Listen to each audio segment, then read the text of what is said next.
मरियम नवाज की।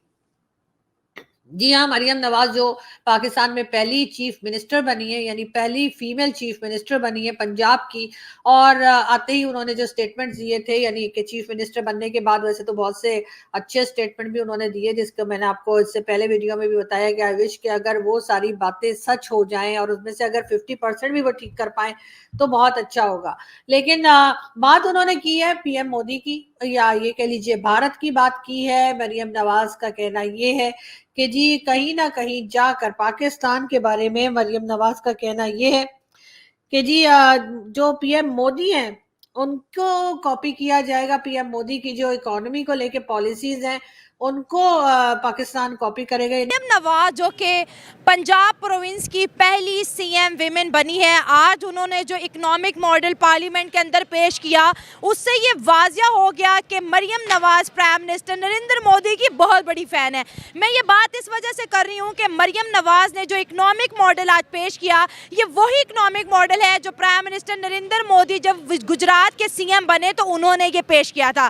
इस मॉडल के रहते हुए पंजाब तो बहुत तरक्की करने वाला है, क्योंकि उन्होंने कहा कि सबसे पहले हम पंजाब की गलियों को पक्का करेंगे, यहाँ पर जो देहात हैं उसको साफ पानी मुयस्सर करेंगे, बच्चों को स्कॉलरशिप देंगे, आईआईटी से रिलेटेड 5 सिटीज़ बनाएंगे। इसके साथ साथ उन्होंने जो है पुलिस के निज़ाम को कंट्रोल करने और उसको बेहतर बनाने की कोशिश की। तो कहीं ना कहीं हमारे रोड शो जो है, हमारे जो सीएम है मरियम नवाज को शायद समझ आने लग गए हैं कि अगर मुल्क को आगे बढ़ाना है तो बेस्ट इकोनॉमिक पॉलिसीज़ को कॉपी करना पड़ेगा। ये जो कॉपी की है आज मरियम नवाज ने प्राइम मिनिस्टर नरेंद्र मोदी की, वो तो इंडिया को 5th लार्जेस्ट इकोनॉमी तक ले गए।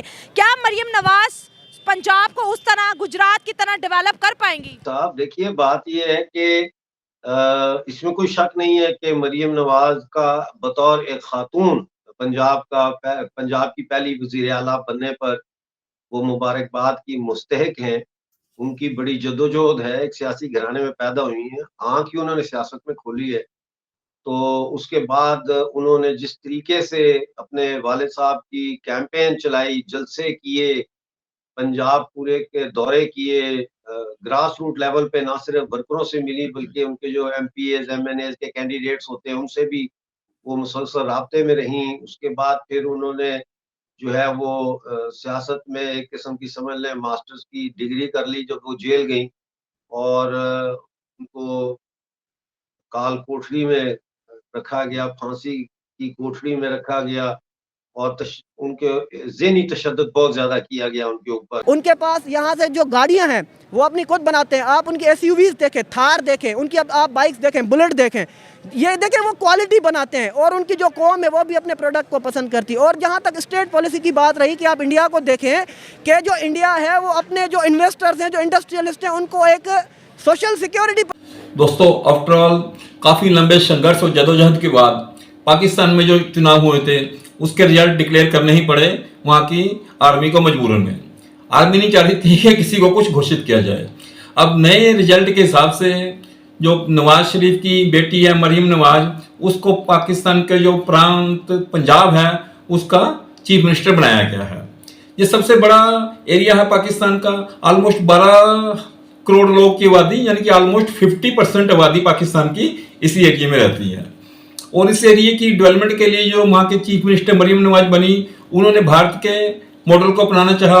उन्होंने मोदी मॉडल की प्रशंसा की और कहा कि हम भी इसको अपनाएंगे, जैसे गुजरात ने तरक्की करी थी मोदी जी के टाइम पे वैसे ही हम भी तरक्की करेंगे। जैसे कि उन्होंने कहा कि हम हाईटेक बनाएंगे अपने शहर को, सड़कें का निर्माण कराएंगे, सड़कों के रिपेयर करेंगे, महिलाओं को अच्छा आगे लेकर आएंगे, युवाओं के प्रति अच्छे उनको इंसेंटिव देकर, उनको इंडस्ट्रीज को इंसेंटिव देके इंडस्ट्री को आगे, चीज़ों को आगे लेके जाएंगे, ग्रोथ बढ़ाएंगे। इसके अलावा उन्होंने जो एक अहम बात कही दोस्तों, उन्होंने कहा कि हम सिंगल विंडो सिस्टम लागू करेंगे यहाँ पे, ताकि जो भी कोई यहाँ पे इन्वेस्टमेंट करना चाहे उसको कोई किसी किस्म की परेशानी ना हो।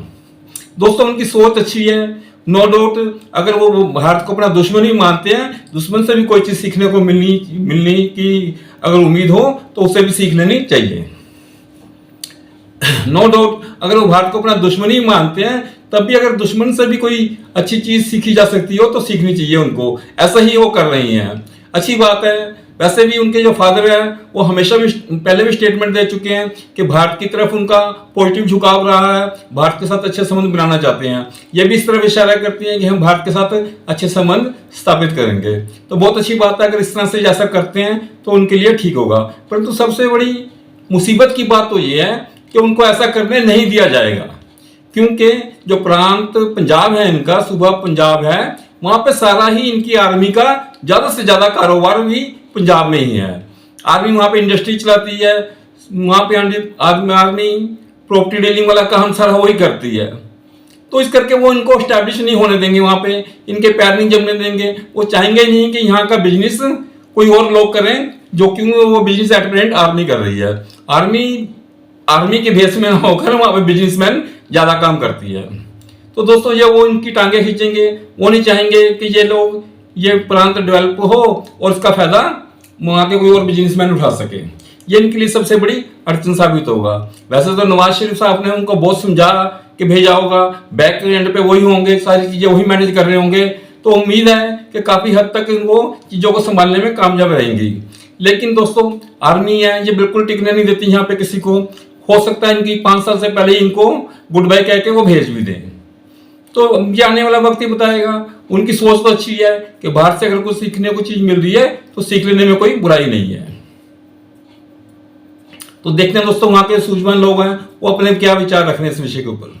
ठीक है, भारत का उन्होंने नाम लिया। उन्होंने कहा कि भारत की जो इकोनॉमी पॉलिसी है उसको लेकर पाकिस्तान यकीनन कॉपी करेगा और आगे बढ़ेगा। लेकिन जहां तक हमें याद पड़ता है ये बात की गई थी कि पाकिस्तान से ये बात की गई थी कि वो तो नवाज शरीफ साहब की सारी स्कीम्स थी। नवाज शरीफ साहब ने खुद भी कहा था कि उनकी सारी स्कीम्स थी ये इकोनॉमी को लेके, जिसको कि मोदी जी ने कॉपी कर लिया और भारत की इकोनॉमी को कहीं से कहीं पहुंचा दिया। लेकिन बहरहाल नवाज शरीफ साहब की बेटी यानी कि मरियम नवाज का कहना ये है कि जी ये सारी चीजें जो हो रही हैं यकीनन इकोनॉमी जो बेहतर गई है भारत की, हमें उससे कुछ सीखना चाहिए और यकीनन हम उनको कॉपी करें।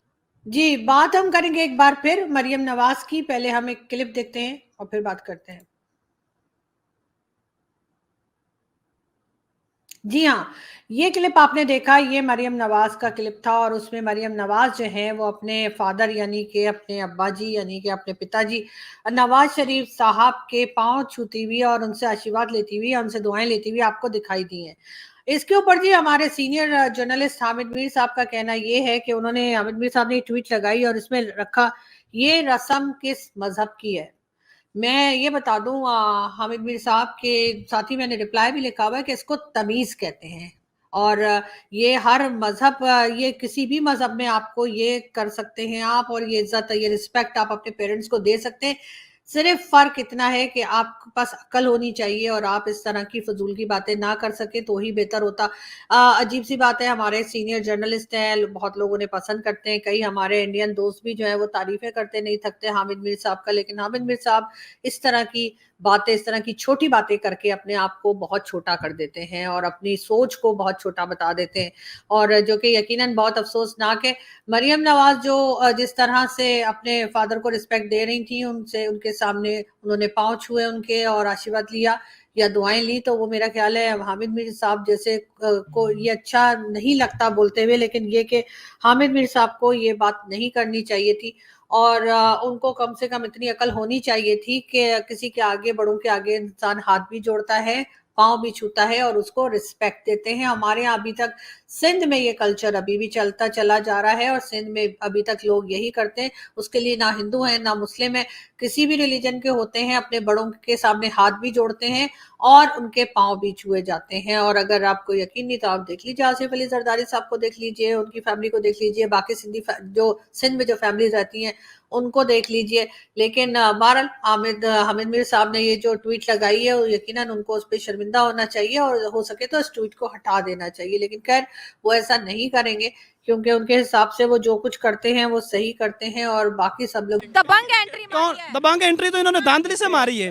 धांधली से मारी है ना, धांधली की इन्होंने। तो आप ऑपोजिशन में बैठो ना, इमरान खान को सपोर्ट करने वालों, इमरान खान को पहले इमरान को रहा तो करें, रहा तो करें पहले। क्या मतलब इमरान खान होगा तो पीटीआई होगी? मेरी बात सुने, फेयर इलेक्शंस नहीं हुए, आप सबको पता। आपके इंडियन जो रुपी है, इंडियन करेंसी में दुनिया के 25 से ज़्यादा मुल्क जो है वो ट्रेड कर रहे हैं। और आप अपने करेंसी का हाल देखो, आपको FATF जो है, फाइनेंशियल टास्क फोर्स जो है, वो आपको ग्रे लिस्ट से नहीं निकाल रहा था, इतनी कशमकश के बाद उन्होंने आपको निकाला है। आपकी ज़्यादा से ज़्यादा जो मुआशी तरक्की है वो आप IMF के सहारे बैठ रहे हो, ऐसे देख रहे होते हो कि हमें कोई लोन मिले ताकि हम उन चीज़ों को चलाएं। करेंसी को स्टेबल किया हुआ उन्होंने और अपने मुल्क को स्टेप बाय स्टेप वो लेकर आगे चल रहे हैं, ना कि पीछे चल रहे हैं। सही बात है। और मुझे लगता है कि मरियम नवाज साहिबा ने भी उनको कॉपी किया है और इंशाल्लाह इसमें नो डाउट कि कॉपी करना कोई बुरी बात नहीं है। अपने मुल्क को बचाने के लिए, आगे तरक्की के राह पर गमजन करने के लिए अगर हम किसी की कॉपी करते हैं तो इससे नो डाउट कि इसमें कोई बुरी बात है। कर्जा लेके डेवलपमेंट करना, फिर उसी कर्जे को चलाना, ये कहाँ की डेवलपमेंट है?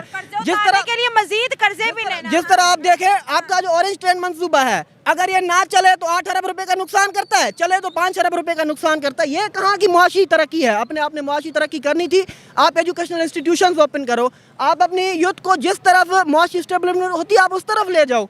और आज वो CM बन गई हैं। अब लोग कहेंगे जी वो नवाज शरीफ की बेटी है तो इसलिए CM बन गई है। भाई हाँ, वो नवाज शरीफ की बेटी है। नवाज शरीफ जो है वो पाकिस्तान की एक बहुत बड़ी पार्टी के रहनुमा हैं, वज़ीर आज़म रह चुके हैं 3 दफा, उनकी बेटी है तो वो एक बेनिफिट तो है उनको, उसमें कोई शक नहीं है।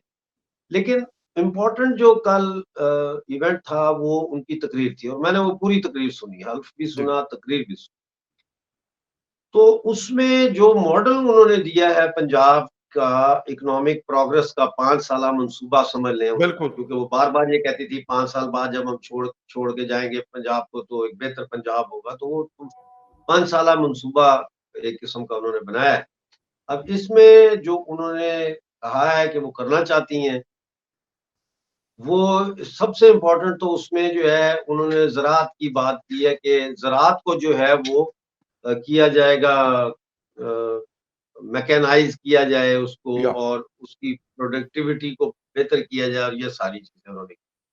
दूसरा जो उन्होंने उसमें कहा है वो ये है कि फार्मर को मंडी तक लाने के लिए जो सड़कें हैं उनको ठीक किया जाए। नई सड़कों का तो उन्होंने जिक्र नहीं किया, लेकिन उन्होंने कहा कि जो सड़कें ऑलरेडी मौजूद है उनको बिल्कुल काबिले इस्तेमाल किया जाए। इसी तरह से फिर उन्होंने हेल्थ सेक्टर की बात की है कि 5 शहरों में जो है वो state of the art hospitals बनाए जाएं। फिर उन्होंने बिजनेस फ्रेंडली एनवायरनमेंट कायम करने के लिए उन्होंने कहा है कि 1 विंडो ऑपरेशन किया जाए। उसी में किसी को लाइसेंस चाहिए, किसी को कर्जा चाहिए, किसी को जो भी चाहिए वो 1 विंडो ऑपरेशन हो, उसको दफ्तर से दफ्तर दूसरे दफ्तरों में भाग दौड़ ना करना पड़े, उसका टाइम ज़ाया ना हो, वगैरह वगैरह। फिर उन्होंने यूथ की बात की है, लड़कियों की बात की है कि नौजवान ख्वातीन को जो है वो आसान कर्जे दिए जाएंगे और गालबन लड़कों से ज्यादा उनको प्रेफर किया जाएगा। वेरी गुड, ये सारी चीजें हैं। फिर उन्होंने रूरल हेल्थ सेंटर्स को बेहतर करने की बात की है। फिर उन्होंने बात जो की है टेक कंपनीज को इंसेंटिव देने की कि उनको लाया जाए पंजाब में और उनकी टर्म्स पे उनको लाया जाए। वो क्या चाहते हैं, वो किस किस्म की फैसिलिटीज चाहते हैं टैक्स के हवाले से, जिसमें जाहिर है कॉरपोरेशन टैक्स आ जाता है। फिर यूनियनाइजेशन है कि वो जो इलाके या जो इंडस्ट्रियल जोन्स होंगे जिनमें हाई टेक कंपनीज बाहर की आएंगी, वहां पे यूनियन साजी का हक होगा कि नहीं होगा। ये सारी चीजें जो है इनको उन्होंने कहा है कि फैसिलिटेट करने के लिए हम तैयार हैं। तो ये सारा कुछ जो है ना जी, और फिर स्मार्ट सिटीज उन्होंने कहा लाहौर को वाईफाई फ्री होगा पूरे लाहौर में। तो ये सारा कुछ जो है ये बेसिकली भारतीय वज़ीर आज़म नरेंद्र मोदी जी का जो न्यू लिबरल इकोनॉमिक मॉडल है, ये उसी की अक्कासी है, वही ये सारा कुछ। और जाहिर है ये सारा इसमें मियां मोहम्मद नवाज शरीफ साहब ने उनको बहुत गाइड किया होगा, क्योंकि वो खुद भी नरेंद्र मोदी को पसंद भी करते हैं और वो उनके साथ एक ही माइंडसेट है दोनों का, इंडस्ट्री के हवाले से, बिजनेस के हवाले से।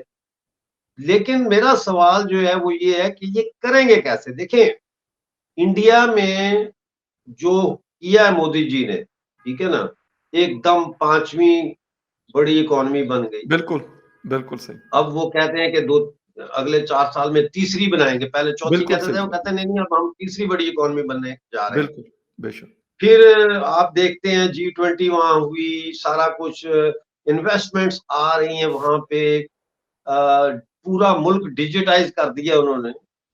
तो ये चीजें तभी वो कर सके कि उनके जो गवर्नमेंट है या कैबिनेट है या पार्लियामेंट है, अगर बड़े पैमाने पे कहें, उसमें किसी दूसरे इंस्टीट्यूशन की मदाखलत नहीं है, एग्री इंटरफेरेंस नहीं है।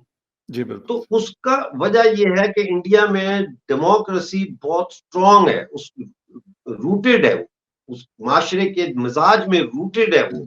जी और वहां की फौज तो वहां पे आके मोदी जी को नहीं कहती कि भाई हमने डीएचए बनाना है, समझ आई, या हमने कोई फैक्ट्री खोलनी है।